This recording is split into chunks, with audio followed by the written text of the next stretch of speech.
I guess if we talk about neurodivergent, we're talking about those who, or neurodivergent population could potentially be those who are diagnosed with ADHD or autism, so on the autism spectrum syndrome.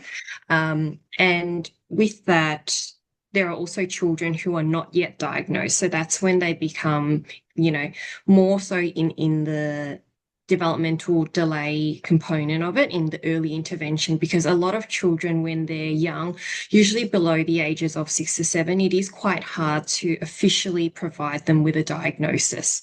And occasionally as well, they might not necessarily have a diagnosis. It could just mean that they've got a little bit of delay in some of their milestones in development. And so what we try to do is to be able to support them early on. So take on that more proactive approach to be able to support them so that maybe into the future they might not need that, extensive ongoing care, or if they do require it, then we're here to be able to provide them with that support.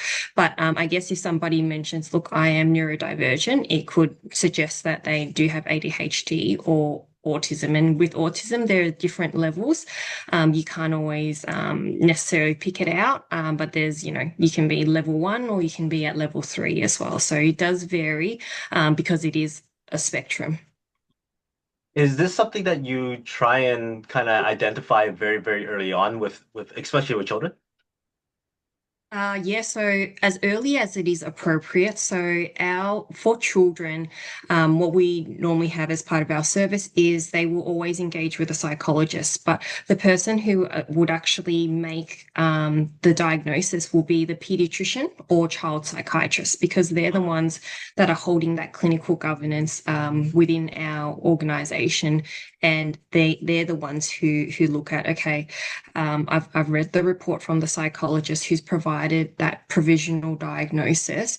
Can I now also, back that and also see that there is, let's say, for example, autism that is present and that can be diagnosed. And diagnosis can be a little bit harder if they're, the level 1 or around the level 1. But, with level 2 and level 3, it is very important for our pediatricians to be able to separate in terms of which level they're at, because it does make a difference, especially in Australia, in terms of how much support they can potentially get.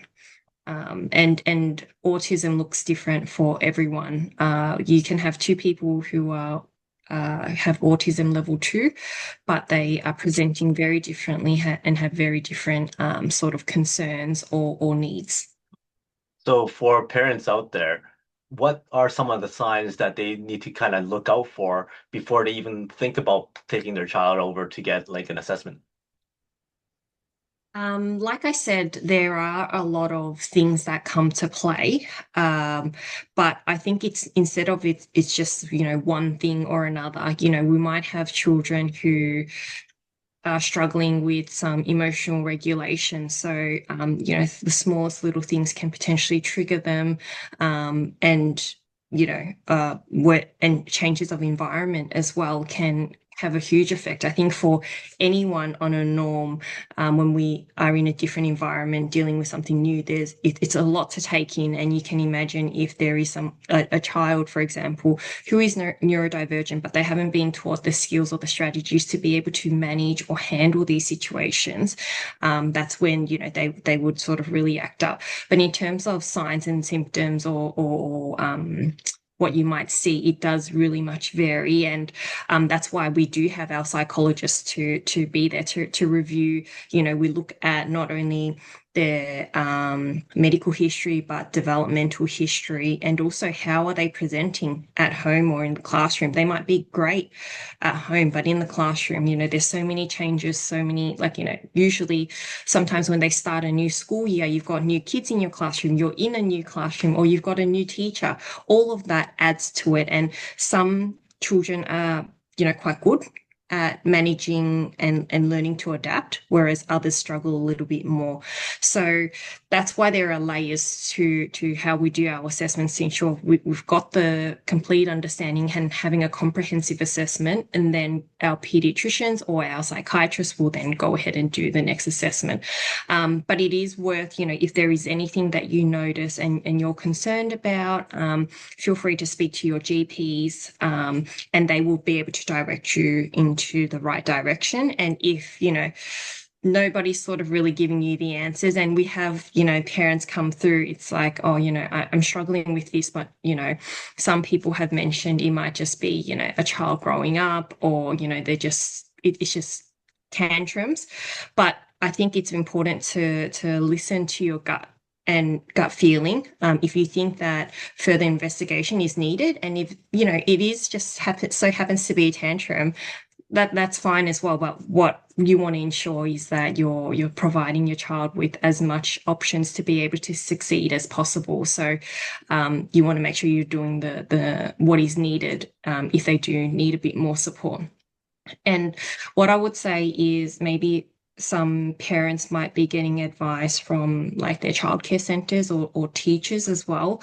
And, they might not necessarily have a medical background, but they do work with children every day, and they do bring to the parents' attention if, further investigation might be worth considering. But ultimately, it's up to the parents, and, there's always medical professionals out there to look for support. And us here at Nexia, we have clients who come through to say, look, I think my child needs a little bit more support. I don't think he or she necessarily, fits along the diagnosis criteria of ADHD or autism, but I think they just need a bit more advice from a specialist.